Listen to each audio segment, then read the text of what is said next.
Donald Trump's election as president could put the U.S. Supreme Court in the position of being the last line of defense in keeping Trump from doing whatever he wants to do, legal or otherwise. But does the High Court have that kind of authority? Joining us now is attorney Stephen Montoya of Montoya, Lucero, and Pastor. Good to see you again. Thanks for joining us. Thank you. This is interesting. So the Supreme Court could be the last institution standing between Trump and doing, honestly, whatever he wants to do, correct? Correct. The Senate would also be involved, though, including the House. The House could impeach. The Senate could convict. That would be his third strike on that. But the concept of a Trump, right now, the look of that Congress convicting, impeaching, True. Not much. True. So what is to keep Donald Trump, President Trump, from committing crimes?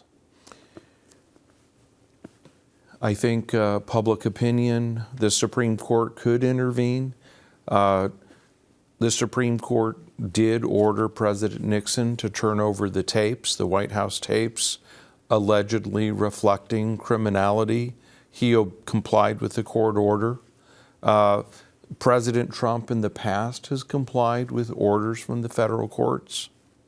But what if he doesn't? Well, he could be held in contempt. He could be held in criminal contempt. He could be arrested by the United States Marshals, who, even though they're under the Justice Department, they are officers of the court, and they do report to the court. The attorneys in the Attorney General's office are also officers of the court who are obliged to obey court orders, even though they're part of the executive branch. But what if he, again, says, I got immunity here. I'm the president. I can do this. Let's say it's X, Y, and Z. I can do all three of those things, regardless of what the Supreme Court says. I don't care what the Supreme Court says. I got immunity. I'm the president. I'm ignoring you. Well, the immunity is immunity from criminal conviction. He's not immune from civil injunctions, orders from the court ordering him to do something. But you raise a compelling and strong point. What you're describing is a constitutional crisis. Yes. And the outcome of a constitutional crisis is always up in the air. Supreme Court, this Supreme Court, well, not this Supreme Court, but the Supreme Court pushed back against Donald Trump in his first term in certain instances. What are you expecting this go around? I think they're going to push back depending upon how far he pushes them or it. It's going to be difficult. I think the court wants to maintain its independence. I think the court is devoted to its own vision of the Constitution. I think all lawyers are trained to respect the integrity and the independence of the court. I disagree with what courts do a lot as a practicing lawyer, but I respect their orders. Everyone who's gone through law school, everyone who raises their hand and swears the oath to uphold the Constitution really wants to obey the orders of the court. And I think you'd have to have a very corrupt or crazy attorney general to disobey a court order. Back to the idea of ignoring the Supreme Court, Vice President-elect Vance on the campaign trail referred to Andrew Jackson doing just that, ignoring the court. And the quote was, the Chief Justice made his ruling, now let him enforce it. That's what Andrew Jackson said. About Chief Justice John Marshall. There you go. There you go. I mean, it's not out of the realm of possibility, is it? No, it's not out of the realm of possibility, but we have to hope that everyone is going to do the right thing and that saner minds are going to prevail. I don't know why Vice President-to-be Vance would say something that reckless and that irresponsible. That certainly is regrettable and inflammatory and unprofessional for a lawyer to say that. You know, Vance is a licensed lawyer. To proclaim that you're going to defy a court order, that is unprofessional. That is unethical for a lawyer to do.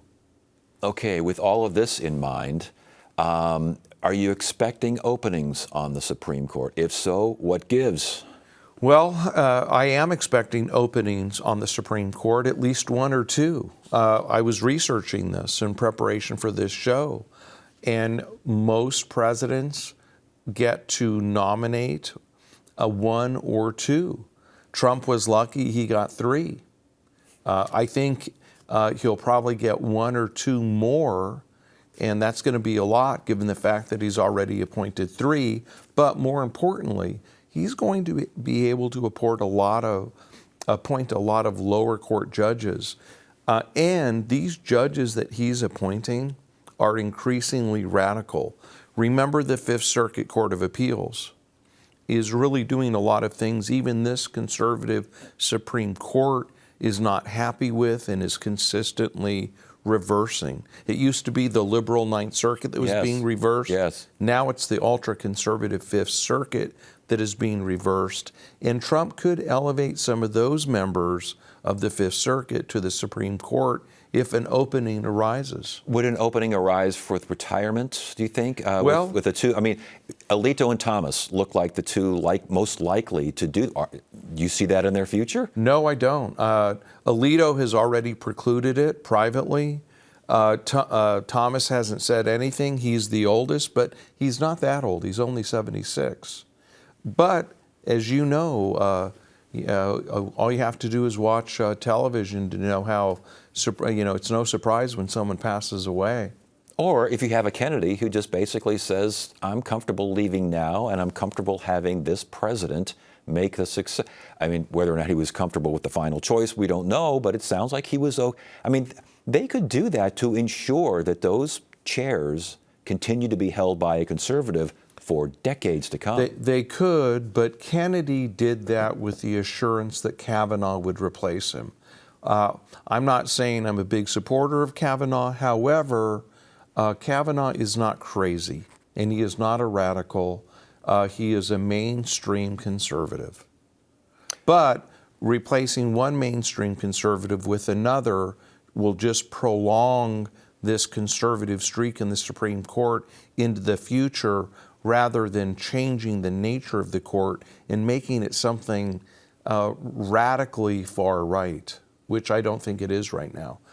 It is really the most conservative court that we've had probably for 60 years, but I don't see it getting pushed further to the right unless Trump is able to appoint another justice. All right. Interesting conversation. Boy, lots of stuff going on, huh? It's an exciting time court-wise, that's for sure. Stephen Montoya, Lucero, and Pastor, always a pleasure. Good to have you here. Thank you, sir.